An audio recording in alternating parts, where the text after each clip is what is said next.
Hi everyone, I'm naturopathic Dr. Jacqueline Moulton. For those who don't know what a naturopathic doctor is, I am medically trained but naturally focused. I'm currently switching over to virtual appointments, so if you're interested, click the link below and you can book your appointment online. Thank you. So, today, I have talked a lot about hand sanitizers in the past. My last post about hand sanitizers was on something called triclosan and how it has been banned by the FDA, but is currently still in some hand sanitizers and toothpaste. So I figured on that note, I would take a random hand sanitizer, so you don't know what brand it is, and just read the label. And then I'll let you decide what you think. Okay? So this is just a typical hand sanitizer that was used in the clinic I was working out of before. The active ingredient, alcohol 62%. Doesn't tell me what type of alcohol. So I think in a previous post I also said that there are two different types of alcohol on the market. You have ethanol or you have isopropyl alcohol, which is like your rubbing alcohol. The reason why it's important to know which one it is ethanol doesn't require as high of a potency, so you can get away with 60%. But isopropyl alcohol, which is the more commonly used hand sanitizer, has to be above 70%, preferably over 75. So not sure if this is effective or not right off the bat.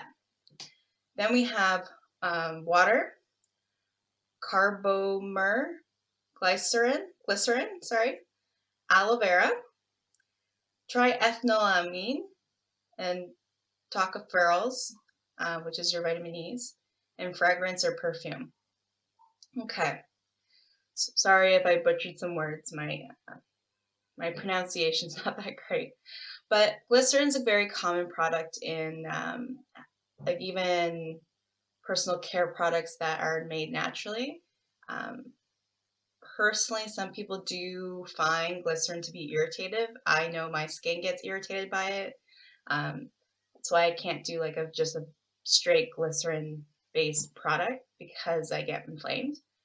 Aloe vera. So one important note about aloe. So aloe degrades extremely quickly. So the fact that there's aloe in here, and even like the bottled aloe you can get from the Shoppers Drug Mart, you're not actually getting aloe. And so the benefit of aloe is lost because it just degrades too quickly. The best way to get aloe on your skin is to have an aloe vera plant and to break it and take the juice out and use it right then and there. Okay, and then triethanolamine. I have no idea what that is. Do you know what that is? And carbomer. I don't know either. Yeah, maybe somebody could enlighten us. Now, the tocopherol acetate, that's a very, I can't pronounce it. That's a commonly used name for vitamin E. And vitamin E helps nourish the skin. I use vitamin E in my hand sanitizers that I make as well. And then fragrance or perfume. I'm not a big fan of when I see this because I don't know what they've decided to put in here to make it smell the way it smells. This one I actually find smells a bit like vanilla, but my husband says it smells like alcohol or tequila, but to each his own. So now let's compare that to the one that I've created. So this is my own personal care hand sanitizers. I believe that you should be using hand sanitizers when there's no water or soap available.